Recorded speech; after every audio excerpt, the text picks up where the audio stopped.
Hello there, Vinyl Community people. It's Mike, MGK Boston, back on a holiday Monday. At least it's a holiday where I am, here in the greater Boston area. It's a Labor Day with no labor involved. Just listen to some music, and we just went out for a walk with my wife. You all know Patty, and it's pretty hot. It's nice. I'm not going to complain. It's not raining. So yes, there's your weather forecast update. So what I'm doing today is a contest entry for a guy named Dustin. His channel is called Dustino, like as in the Beatles, Beatle. He's a huge Beatles nut. Looks like a lot of his content centers around that. I've got to explore some more of his channel. I only actually watched his contest launch video. So this is to push to 700 subscribers. He's calling it 1 and 7. Theme kind of around 7, I guess. Yeah, so he wants us, of course, to subscribe and then go through these questions. And so I'm gonna have a shot at it. So what the hell? So I don't want to keep you waiting as this. So let's see. All right. So this was I had to do some thinking about some of these questions actually. So this first one, it's one of those open-ended things. So show an album that got you into music. So when you think back to when you're young, I mean, I was listening to music when I was 6 or 7. I mean, I probably got my first 45 when I was probably 8, 9 years old, something like that.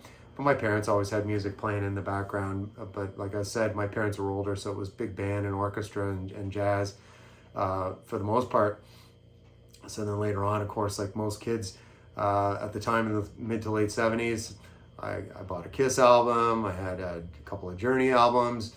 That I didn't have a big collection happening because you had to save your allowance and all the rest of it. So I used to like these. These are what got me into music. Good people at K-Tel. So you can see there's the K-Tel logo right there. So these records, if you're not familiar with them, at least they were in North America. Of course, I grew up in Canada. These were compilations, and you get like 20 songs for $5. So they're a really good bang for your buck, as the saying goes, right? Excuse me.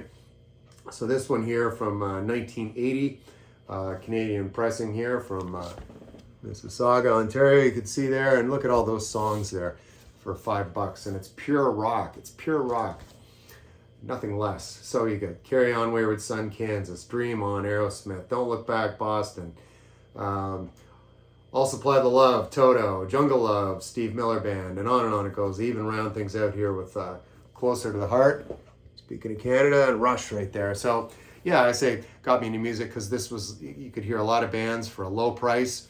And you can thank the good people at K-Tel Corporation, a Canadian company actually founded in Winnipeg, Manitoba, for a little side trivia. Show us the album that got, I'm sorry, I have to keep looking down at these questions. Show us the album that got you into your favorite band. Well, I have a few favorite bands, and not to flog a dead horse, but I really love this band, and I've shown it a million times. It's the Chameleons UK from Manchester, England. And this was the first album I'd ever heard because I heard the single on this called Swamp Thing, and then I went back and got the other 2 albums, and they're all good. They're all excellent. What Does Anything Mean, basically, and the name of the first album. They're all right here. I should know this. Here we go. Yeah, the first album. Script of the Bridge right there.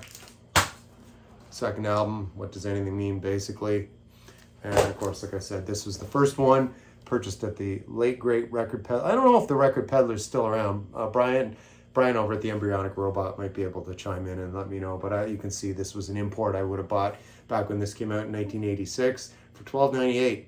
Ironically, now this is one of the most expensive records in my collection. Discogs has this going for around $75 last time I checked, and this one is in very good condition. So yeah, one of my favorite bands, the Chameleons. So that album, Strange Times, was my introduction to that band. Show an album that got you back into collecting music. So I never really stopped. Like I said, I started at a young age, but I did get into different genres of music, right? So I thought that was a good angle to approach this question. So in the 90s, after I got out of university and I was out in the world of work and whatever, started mellowing out a bit in my late 20s, and I started getting into jazz. Well, just like the cornerstone of any healthy breakfast is maybe a bowl of mixed fruit, the cornerstone of any jazz collection is Kind of Blue by Miles Davis.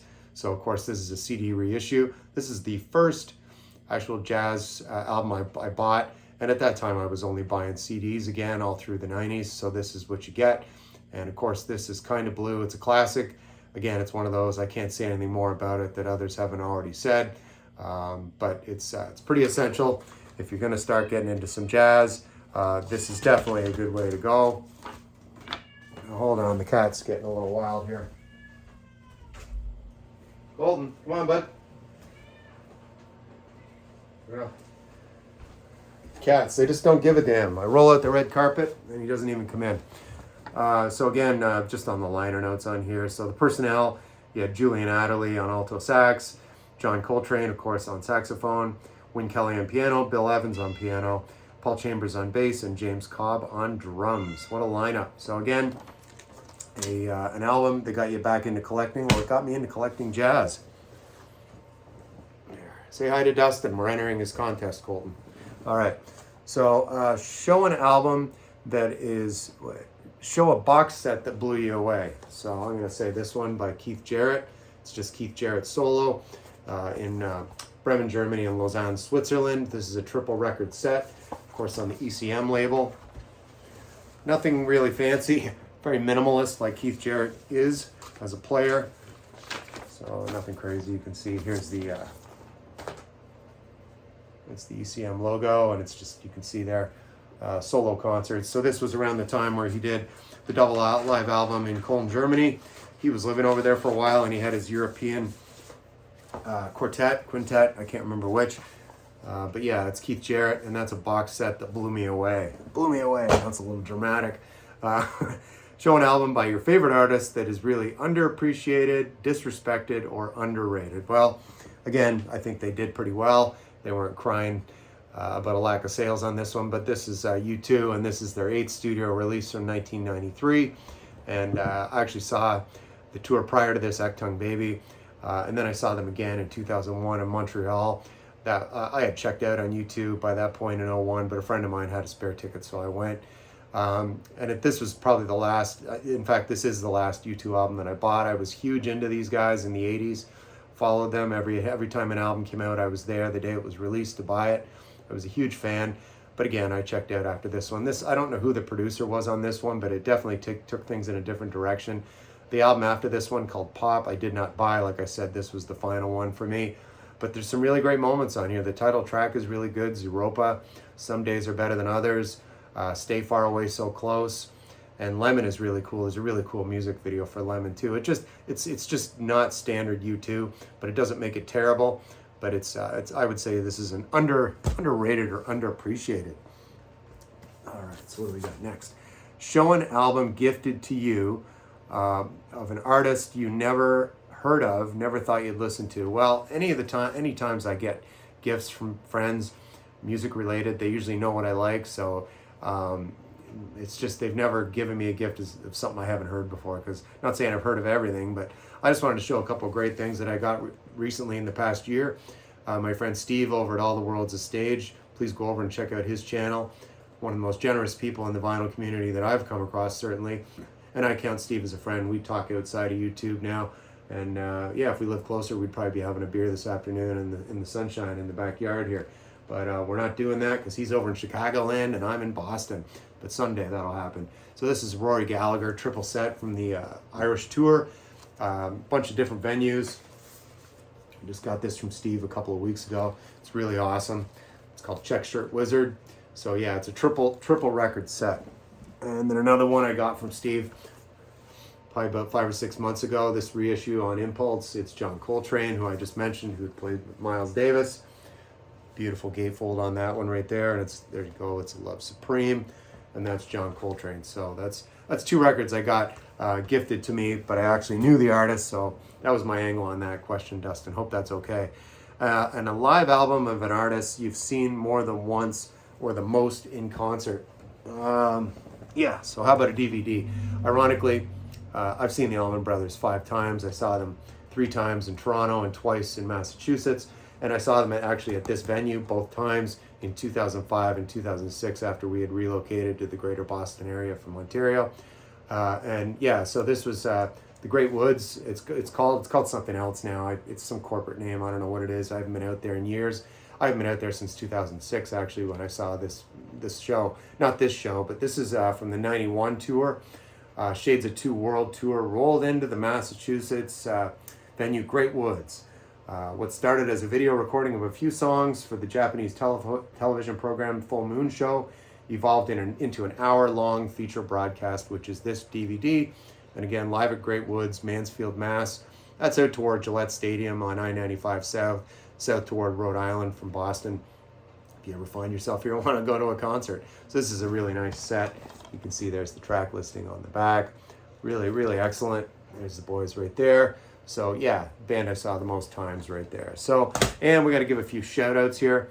So I'm going to say, and I'll leave links to all of these channels below in the description because I'm Mr. Tech Savvy. So we're going to give a shout out to Matt over at Prime Analog Records. He's my friend down in South Florida. And a local Boston guy here, Anthony, his channel's called GMBLR. It's like gambler without the A or the E, 812. But again, I'll leave a link to his channel so you can find Anthony. And my friend Doug Anderson, his channel's just called Doug Anderson. Doug keeps it straight up, simple. I love it. He's got a good dry sense of humor, and I like that too. My friend over in the UK, Kier Smith, Kier Smith, and he calls his channel From Me to You. And finally, my friend down in New Zealand, and that's Keith. It's the Attack from Down Under. So Keith shows a lot of heavy stuff, but he does like to mix it up, and he comments on most of my videos too. So Keith's a pretty chill guy. So again, I'm going to leave links to all these below. So anyway, if it's a long weekend I hope you're enjoying the holiday Monday, because it's back to the grind tomorrow. But anyway, goodbye from me and goodbye from Colton. Dustin, Colton likes the Beatles too. So there you go, all right? Okay, I'll see you next time.